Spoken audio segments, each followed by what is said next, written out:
would like to invite Mr. Dosso to the stage to make some remarks.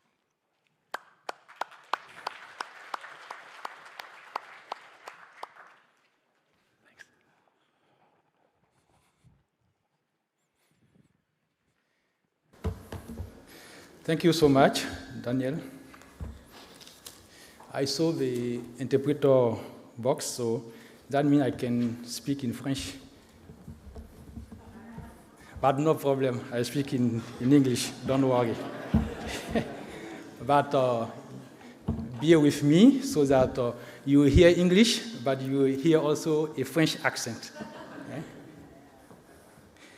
When my new friend, Dr. Wang, was presenting, he showed something I'm very happy to come back on it, and just that also support our work on setting up an energy bank for Africa, dedicating for Africa hydrocarbon sector.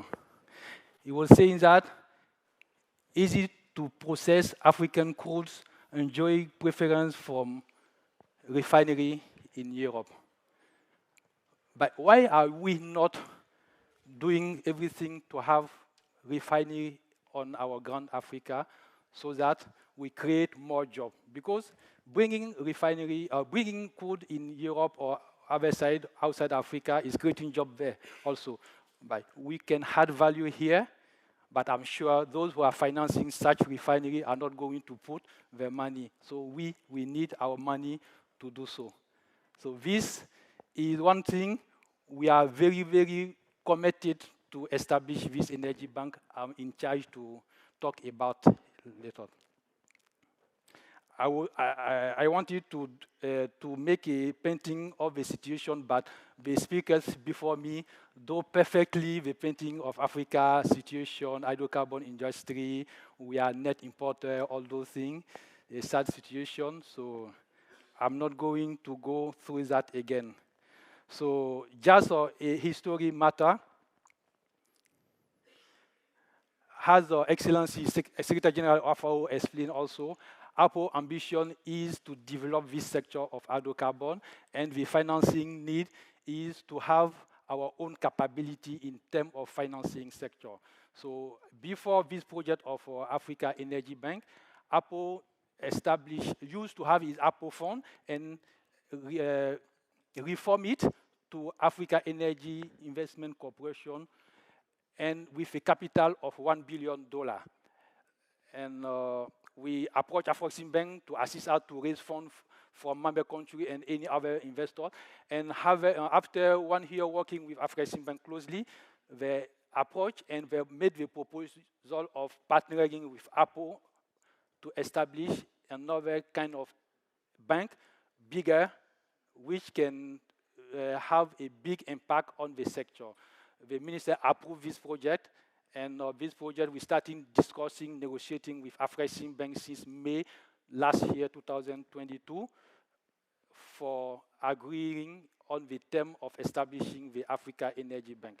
So what we have done so far, we have been discussing with Afrexim Bank on this project. We are almost done. You know, generally it's said, you know, I'm not presenting something formal because we still on the project stage, and we have some belief saying that when you in project, don't talk much about your project till it's become operational. So we release some information, but we keep also those we find critical. But sometimes you have also to communicate because at some stage we're going to need investors to put money on it. So we have to also advertise the project about it. So we have what we agree on with Afrexim Bank. The name first, the name with the Africa Energy Bank. I can release this information. No problem for that. We also have agreed that the authorized capital authorized capital will be $5 billion, this new bank. And it will be an independent supranational bank, not regulated by any central bank, as Afrexim Bank itself. And the two major funding member will be APO and Afreximbank. APO, behind APO, will have APO members country, APO national oil company, and any sovereign entity in APO member country, like a sovereign wealth fund or those things. And I said, for example, we're going to have $5 billion capital. The funding member, Afresim and APO, will be assigned to raise $3 billion. And will be divided in 3 classes. So the funding member will be in class A, and will be in charge to raise $3 billion. The class B will be other African investors, and class C will be outside Africa investors also.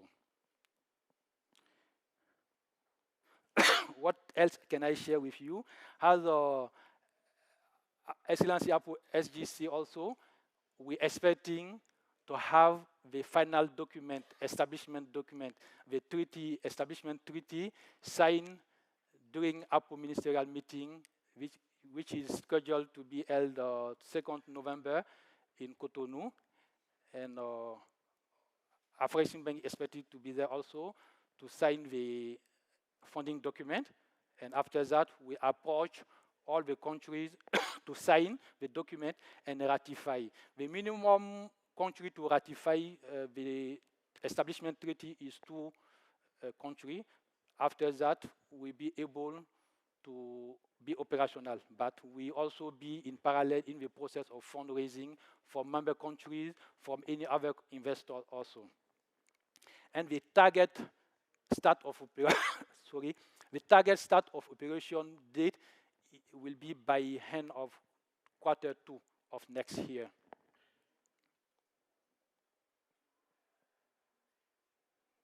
So this bank, the vision is to be the leading partner in promoting the growth and transformation of the Africa energy sector. We'll be essentially in oil and gas, but we also projecting in a medium of long term being in other kind of energy sector. Yeah. But we start with hydrocarbon sector. We have to be clear about that also, because we have to develop this sector and we need funding. We know this bank is not going to solve all the funding needs in the coming 5 years, because based on some study, for example, the 5 coming here, we have an average of $66 billion in terms of oil and gas infrastructure requirement in terms of capital. This bank is coming to be a sort of facilitator to try to mobilize those funds. And this average is all the stream, upstream, midstream, downstream sector. So you see the need, and as it has been said, it's our duty, we Africans, to take our ownership, to take our responsibility and set up this capability and stop relying outside Africa funding. If outside Africa funding comes, it's good, but we have to be well prepared for that. So this is what I can release on the project, but I think I've shared the most important thing. Yeah, the capital, the bank is being operational next year by end of 2nd quarter. And after when we start signing the documents 2nd of May, I think we start also advertising on the project. You're going to get more information on that. Yeah. So if you have also any question about that, we keen to answer in line with what we can release, what we cannot release. Yeah. Thank you for your attention.